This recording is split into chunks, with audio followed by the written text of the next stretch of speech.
Hey there, and welcome back to another deep dive.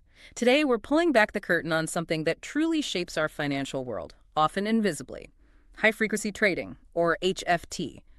Think about the global markets, that incredible, complex engine. What if I told you a significant portion of its horsepower comes from algorithms making decisions in less time than it takes to blink? That's precisely what we're talking about. HFT is a powerful, often polarizing force operating at speeds that push the limits of comprehension.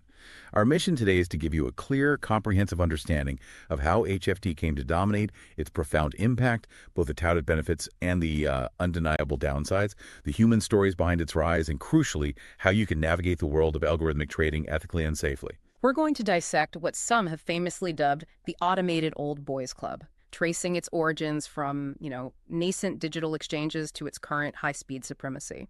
We'll uncover how it gained its edges and hear from the whistleblowers who risked everything to expose its inner workings.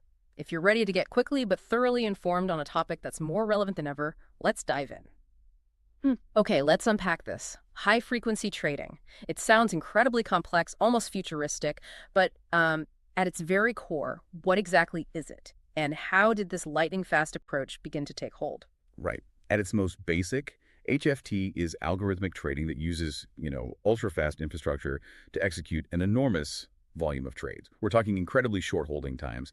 Firms using HFT aim to capture tiny repeated gains, often entering and exiting positions in fractions of a second. But what's truly insightful is its conceptual DNA, which you might not expect. Go on, that sounds intriguing. Well, while it's not something you'll see heavily documented in traditional academic finance, some commentary draws a fascinating parallel. HFT's rule-based, probability-exploiting nature. It's conceptually akin to how a casino operates. A casino? Really? That's a bold comparison. How does that work? Think about it. A casino structures its games roulette, blackjack, so that every rule, every payout is mathematically engineered for a house edge, right? HFT firms operate similarly, but instead of cards, they're exploiting market microstructure. They design algorithms that leverage microscopic inefficiencies like tiny price differences between exchanges or subtle shifts in order flow to gain a statistical edge over slower participants. Okay, I think I get that. It's really about structuring systems to harness that edge through speed and precision, turning what seem like insignificant variations into consistent, high-volume profits. That really reframes it. So this isn't just some recent technological marvel then. When did this shift to ultra-fast trading really take off? You're right. Its roots actually stretch back to the early digitization of exchanges, like NASDAQ back in the 1980s. But the real acceleration, the moment it became, a dominant force, was in the late 2000s. That's when latencies dropped dramatically. Latencies, you mean the delays? Exactly. The delay went from seconds to milliseconds, and now often microseconds or even nanoseconds for the absolute fastest players. These systems transform trading into this relentless pursuit of micro-arbitrage. HFT firms aren't holding positions overnight. They're making millions of these tiny, lightning-fast entries and exits every single day. The speed completely changed the game. So what does this all mean for the broader markets and for you as an individual investor? We hear two very different narratives about HFT's impact. One sounds, incredibly beneficial, the other quite concerning. You're absolutely right. Proponents argue that HFT significantly boosts market liquidity, which basically means there's almost always someone instantly ready to match your buy or sell order. This tightens bid-ask spreads, the difference between the highest price a buyer is willing to pay and the lowest price a seller is willing to accept, making it cheaper to trade. Okay. They contend that HFT enhances overall market efficiency and accessibility, which on the surface sounds like a very good thing for everyone. That sounds like a real benefit for everyday investors. Lower costs, easier trading. But I've also heard concerns about HFT. What are some of the potential downsides we need to be aware of? You're right to ask about that, because while that liquidity is a positive, academic and regulatory reports show HFT can significantly amplify market volatility, especially during critical events. A prime example, one etched into market history, is the infamous flash crash of May 6, 2010. I remember that vividly. What exactly happened there? It was crazy. It was. The Dow Jones Industrial Average plunged nearly 1,000 points in minutes, only to rebound just as quickly, all within the same afternoon. Investigations found that HFT firms played a major role. They exacerbated the drop by aggressively withdrawing liquidity, meaning they pulled their standing buy orders, or by selling en masse. So they pulled back just when the market needed support. Exactly. This turned what might have been just a sharp dip into a dizzying free fall. And these flash crashes weren't isolated incidents, were they? We've seen similar, maybe smaller events since then. Precisely. We've witnessed mini flash crashes and these ultra-fast black swan events all unfolding within sub-second time frames where, human reaction is utterly impossible. Later, agent-based models which simulate the behavior of individual market participants confirm that when HFT firms synchronized their selling or flooded the market with order cancellations, volatility spiked dramatically, significantly increasing systemic risk. Systemic risk is a heavy term. What's the bigger picture here? What does that really mean? Well, if we connect this to broader scientific principles, some newer modeling links these events to a concept called self-organized criticality. Self-organized criticality. Okay, can you give us a quick analogy for that? Make it make sense. Sure. Imagine a sand pile. As you slowly add grains of sand, the pile grows, right? But eventually, it reaches a critical state where adding just one more grain can trigger a massive avalanche. It's a system that naturally evolves to a critical point where even a small disturbance can trigger a cascade. Okay. In markets, this means liquidity can suddenly dry up, or a flurry of orders can create a chain reaction, leading to these catastrophic cascades. These systems are inherently fragile at their tipping points. That makes a flash crash feel less like a one-off glitch and more like an inherent risk of these super-fast systems. This brings us directly to the concept of the automated old boys club. What makes HFT feel like an exclusive club rather than a level playing field for everyone? Yeah, it fundamentally boils down to unfair advantages. HFT firms gain edges not accessible to the average trader. This can be through undisclosed order types, through paying for co-location, which means physically placing their servers right next to the exchange's matching engines, and through advanced, often exclusive data access.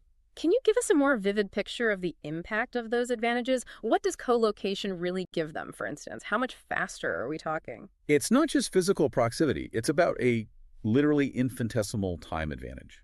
Co-location means their signals reach the exchange microseconds, maybe even nanoseconds, before anyone else's. Nanoseconds, wow. Yeah. This allows them to react to price changes or order flow fractions of a second earlier. It's like seeing a lightning strike before anyone else even hears the thunder, basically. They can effectively see incoming orders or react to market news before others, giving them a form of inside look at market intent that is invisible to the average trader. And the undisclosed order types? Right. With those, they might have access to specialized functionalities or priority in order cancellation that essentially gives them a different set of rules to play by. This creates a tiered market where not all players are competing on an even field. It's an insider advantage where speed and opacity can trump fairness for many participants. This isn't just theoretical, is it? We have whistleblowers who've risked their careers to expose these practices. Tell us about Haim Bodek. Haim Bodek is a pivotal figure here. He was a former executive at UBS and Goldman Sachs, a real rising star in algorithmic trading himself. In 2009, he discovered his own highly sophisticated strategies were losing money for reasons he simply couldn't explain. He was mystified. So he was effectively being outmaneuvered by something he couldn't even identify. That must have been maddening. Exactly. His deep dive into the data led him to uncover an undocumented order type, a specific instruction for placing trades that gave an unfair advantage to select HFT players. This was a direct systemic edge. His 2011 complaint with the SEC, which essentially laid out how he felt the market was rigged, eventually led to a $14 million fine against the BATS exchange for failing to disclose these order types. That's a powerful validation of his claims. A $14 million fine isn't pocket change. It truly is. Bodek's writings and the book The Problem of HFT expose just how opaque these systems became, how exchanges often self-regulate, and how most market participants are largely unaware of how their orders are executed or even potentially manipulated. To me, that encapsulates the essence of the old boys club, technology concealing privilege, creating a system where access and speed are not equitable. So with all these issues of amplified volatility and perceived unfairness, how have regulators tried to bring some control to this high-speed world? It feels like they're playing catch-up. They absolutely are, or at least they've been trying. After the 2010 flash crash, regulators across the globe instituted several critical measures.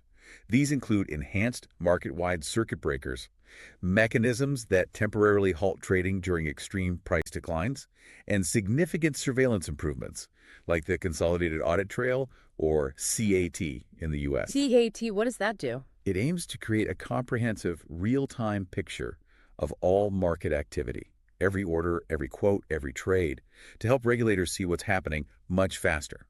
They also ban specific manipulative tactics. Manipulative tactics like what? Can you quickly define some of those for us? Certainly, things like spoofing, where traders place large orders they don't intend to execute just to create false demand or supply and move prices. Then there's layering, which is like multiple spoofing orders at different price levels to make the illusion more convincing. And of course, front-running, trading ahead of a client's large order to profit from the price move you know is coming. Right, got it. Beyond bans, there have been proposals for broader reforms, even taxation. Italy, for instance, introduced a microtransaction tax back in 2013 on trades held for less than half a second.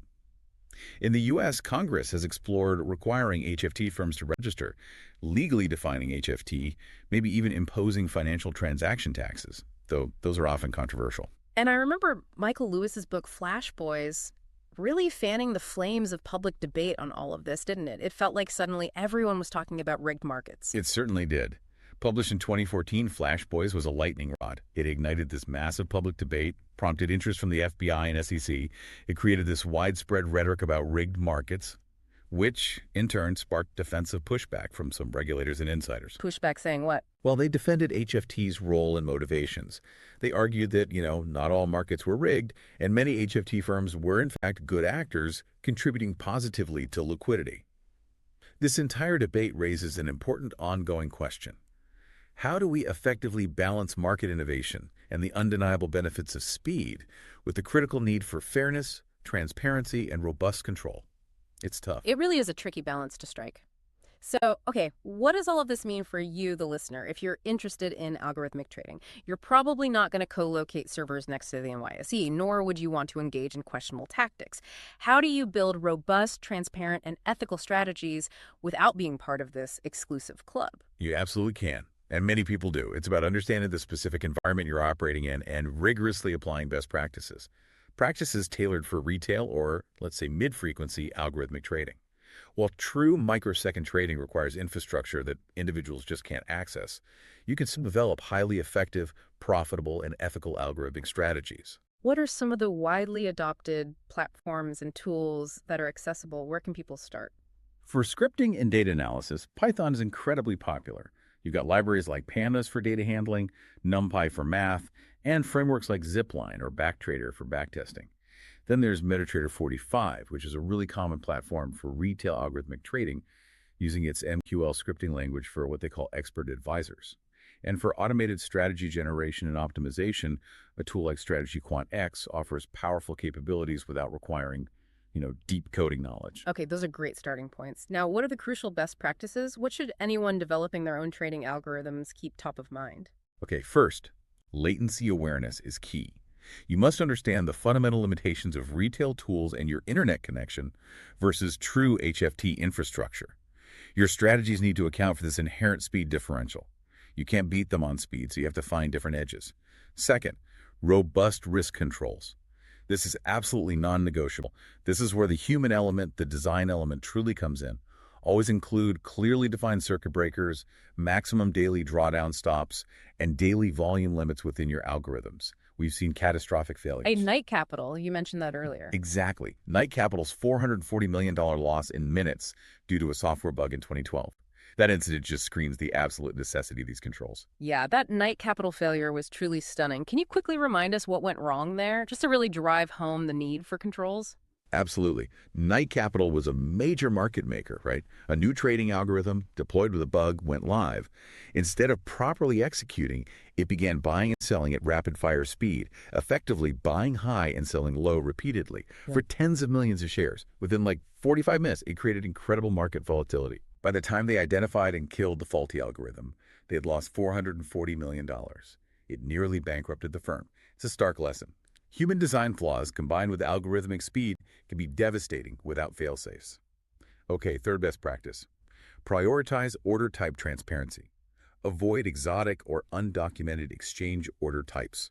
Stick to clearly documented limit, market, or stop orders. Why? For fairness, predictability, and auditability. If you don't fully understand how an order type interacts with the market, just don't use it. Fourth, liquidity modeling is critical. You need to simulate real-world conditions as best you can. This means modeling order book depth, message cancellation rates, and potential slippage. That difference between your expected trade price and the actual execution price.